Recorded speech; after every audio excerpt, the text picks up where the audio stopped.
আনন্দে থাকা স্বামী সোমেশ্বরানন্দ। মনকে একাগ্র করা, শান্ত করা। মজাটা দেখো, খেলার সময় মনকে একাগ্র করতে তোমার অসুবিধা হয় না। বাজারে হইহট্টগোলের মধ্যেও মন শান্ত রেখে আলু বা মাছ বাছতে অসুবিধা হয় না। বাস স্ট্যান্ডে বা লোকাল ট্রেনে ভিড়ে বন্ধুদের সঙ্গে কথা বলতে পারো ফোনে। পরীক্ষার আগে কালী মন্দিরে গিয়ে এত লোকের মধ্যেও চোখ বন্ধ করে মায়ের কাছে একাগ্র মনে প্রার্থনা করেছো বহুদিন। অর্থাৎ মনকে একাগ্র করা বা শান্ত রাখার শক্তি তোমার মধ্যে আছে। নানা পরিস্থিতিতে বিভিন্ন সময়ে বহুবার তুমি এই শক্তির পরিচয় দিয়েছো। এই ব্যাপারটাকে ভালো করে লক্ষ্য করো, বোঝো, অনুভব করো। পড়ার সময় মন শান্ত হয় না, মন দিয়ে পড়তে পারো না, কারণ তুমি নিজের এই শক্তিকে ভুলে যাও। বরং একটা মন গড়া ধারণা করে নাও যে এই দুটি কাজ খুব কঠিন।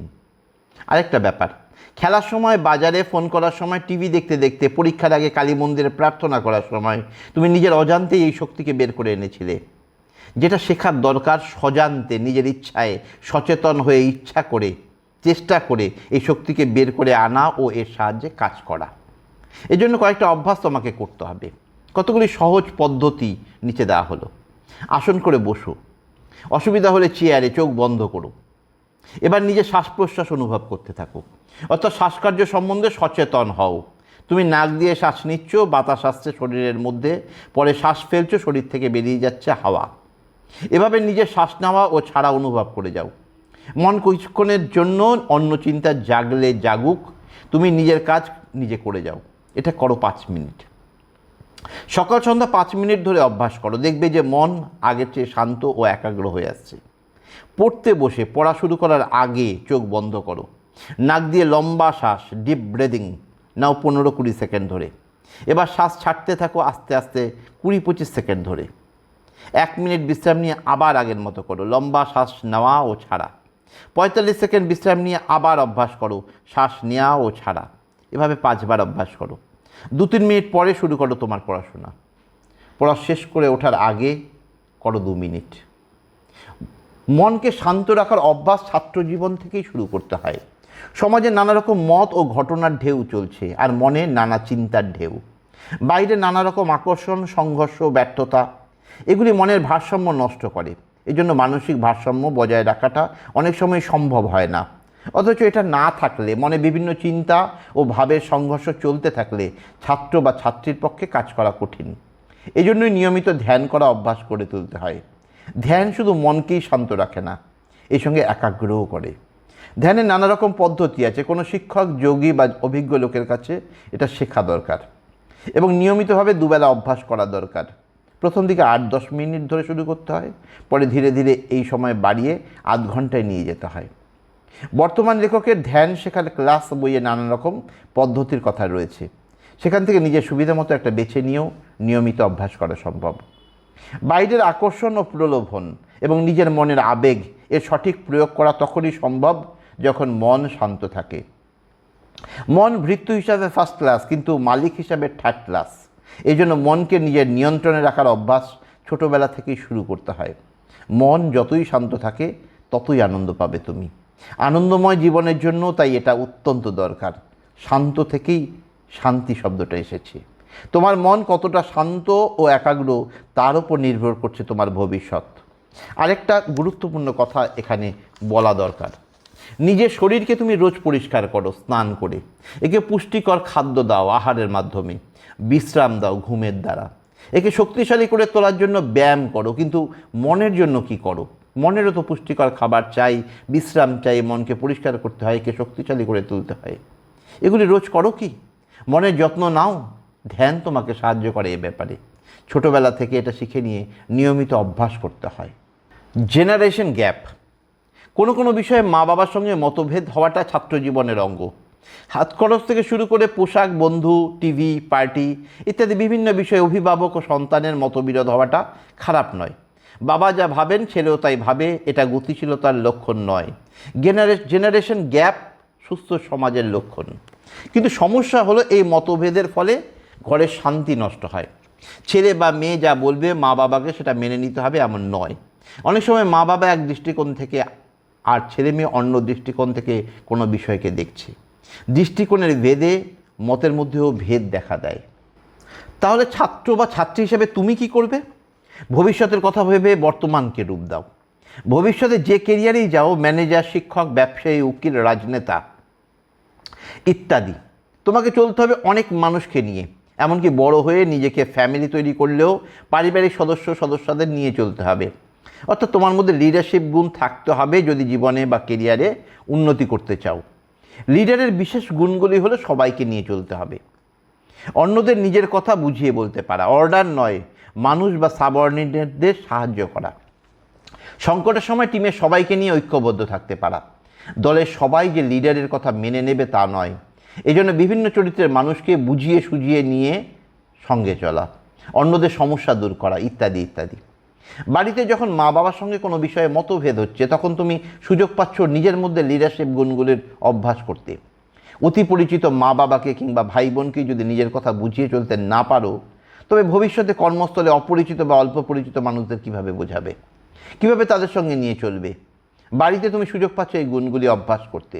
কিভাবে মা বাবাকে তোমার নিজের কথা বুঝিয়ে বলবে, কিভাবে নিজের মতে অনড়ভাবে না থেকে দুই পক্ষের সাধারণ স্বার্থ বা যৌথ স্বার্থের ওপর জোর দিয়ে সমাধান খুঁজবে, এসব শেখা দরকার ছাত্র জীবনে। এই বিষয়ে নানা উদাহরণ দিয়ে বিশদ আলোচনার রয়েছে। স্কুল, কলেজে, ক্লাবে, পাড়ায়, বাইরে সব জায়গাতেই বন্ধু বা অন্য কারোর সঙ্গে মতভেদ হওয়া সম্ভব হয়েও তর্ক করে, ঝগড়া করে, দাদাগিরি করে তুমি জিততে পারো, কিন্তু জিতেও তোমার মনে বিরক্তি থাকবে, আনন্দ দূর হয়ে যাবে। বাড়ির মতো বাইরেও এমন পরিস্থিতিতে তুমি নিজের লিডারশিপ গুণের অভ্যাস করার সুযোগ পাচ্ছ। এই সুযোগগুলো কাজে লাগাও, তবেই তো তুমি ভবিষ্যতে ভালো ম্যানেজার হতে পারবে, ক্যাপ্টেন হতে পারবে, শিক্ষক বা উকিল হতে পারবে, ভালো ব্যবসায়ী বা সেলসম্যান হতে পারবে। তাহলে বুঝতে পারছো কীভাবে প্রতিকূল পরিবেশকেও তুমি অনুকূল করে তুলতে পারো। তর্কে তুমি জিততে পারো, কিন্তু এর দ্বারা সম্পর্ক বা পরিস্থিতি ভালো নাও হতে পারে, বরং কখনো কখনো আরও খারাপ হতে পারে। এজন্য তুমি চিন্তা করো পরিস্থিতির উন্নতি কিভাবে ঘটাতে পারি আমি, how can I improve the situation. ঝগড়া বা মতভেদের সময় সাধারণ মানুষ কি করে? অন্যের ওপর দোষ চাপায়, অভিযোগ, কিংবা নিজের সাফাই দেয়, অজুহাত।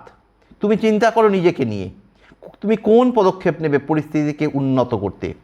অভিযোগ বা অজুহাত নয়, সমস্যা সমাধানের উপর জোর দাও। মুখে হাসি, কথায় আন্তরিকতা, ব্যবহারে বিনয়, মতভেদ দূর করার পথে প্রথম পদক্ষেপ। দ্বিতীয় পদক্ষেপ, সমস্যা মেটাতে আমাকেই পদক্ষেপ নিতে হবে, এই ভাব নিয়ে এগোনো। তৃতীয় পদক্ষেপ, সাধারণ স্বার্থের অর্থাৎ কমন ইন্টারেস্টের উপর জোর দেওয়া, সমাধানের বিকল্প ব্যবস্থা নিয়ে কথা বলা। বাড়িতে মা বাবার সঙ্গে মতভেদ, বাইরে বন্ধুদের সঙ্গে মনান্তর ও ঝগড়া, এসব থাকবেই। এগুলি খারাপ নয়, বরং তোমার বিকল্পের সহায়ক।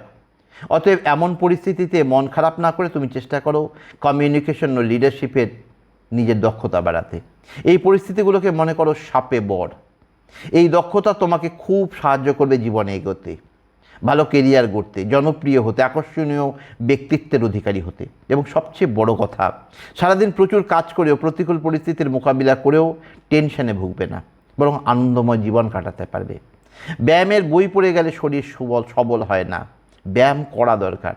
ঠিক তেমনি এই বইটা শুধু পড়লেই হবে না, যা বলা হয়েছে সেটা অভ্যাস করতে হবে দৈনন্দিন জীবনে, তবেই সুফল পাওয়া যাবে, ছাত্র জীবন আনন্দময় হয়ে উঠবে। দ্বন্দ্ব সংশয়ে আনন্দকে ছোঁয়া। জীবনে এমন পরিস্থিতি অনেকবার আসে যখন বোঝা যায় না কি করা উচিত, সঠিক সিদ্ধান্ত নিতে অসুবিধা হয়। স্কুলের সহপাঠীরা ফ্যাশনের পোশাক পরেছে, তুমি বুঝতে পারছো না তোমার এমন পোশাক কেনা বা পরা উচিত কিনা। হোস্টেলে রুমমেটেরা লুকিয়ে সিগারেট বা মদ খাচ্ছে, তুমি এসব খাও না দেখে হাসাহাসি করে, তুমি বুঝতে পারছো না তোমার কি করা উচিত। খেলেও বিপদ, না খেলেও।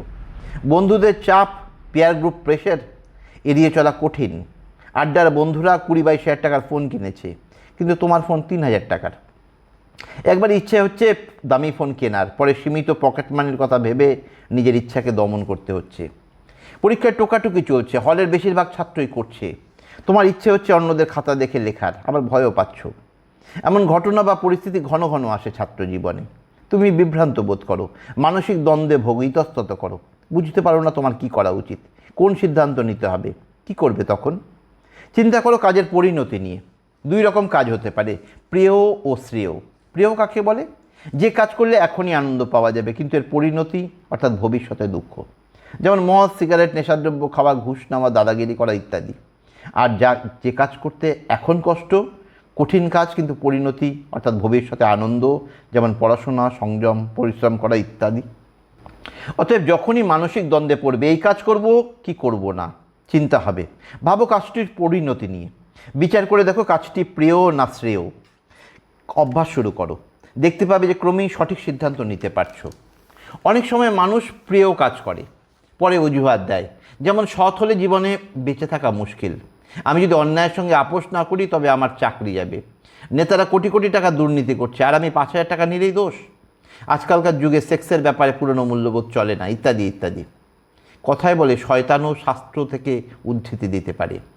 অতএব অভিযোগ অজুহাত নয়, নিজে বিচার করে দেখো তোমার কাজের পরিণতি কী। তুমি কি তাৎক্ষণিক সুখের ফাঁদে পড়েছ, অথবা দূরদৃষ্টি নিয়ে কাজের বিচার করছো? যে কাজটা করতে চলেছ সেটা প্রিয় অথবা শ্রেয়? এই কাজে তোমার বিকাশ হবে কিংবা শক্তির অপচয় হবে? যা করতে চলেছ সেটা কি তোমার বিবেকের নির্দেশে অথবা ভয় বা লোভবশত? আধুনিক হবার জন্য কিংবা বন্ধুদের উৎসাহে বা সমাজের চাপে তুমি কি বাধ্য হয়ে একটা বিশেষ কাজ করছো? মা বাবা তোমার উপর নিজেদের মত চাপিয়ে দিলে তুমি রেগে যাও, কিন্তু কর্পোরেট জগৎ তার বিজ্ঞাপনগুলির মাধ্যমে তোমাকে কীভাবে প্রভাবিত করতে চেষ্টা করে সে বিষয়ে তুমি কি সচেতন? ফিল্ম জগৎ, রাজনৈতিক দলগুলি, ফ্যাশন ডিজাইনার, মিডিয়া কীভাবে তোমার মনে ছাপ ফেলে এ নিয়ে চিন্তা করেছো? তুমি তো মুক্তিমতী, স্বাধীন চিন্তার মৌলিক ব্যক্তিত্বশালী মানুষ হতে চাও, কিন্তু যেভাবে জীবন কাটাচ্ছ সেভাবে এরকম ব্যক্তিত্ব গড়ে তুলতে পারবে? চাপের মুখে তুমি নিজের নীতিতে কি স্থির থাকতে পারো? না হলে কিন্তু ভবিষ্যতে অন্যের হাতে কাঠপুতলি হয়ে যাওয়ার সম্ভাবনা আছে। আত্মশক্তি নিয়ে উঠে দাঁড়ানো, নিজের স্বাধীন ব্যক্তিত্ব গড়ে তোলা, নিজের মালিক নিজে হওয়া, এসবের সুযোগ তুমি পাচ্ছ জীবন, সমাজ, পরিস্থিতি থেকে।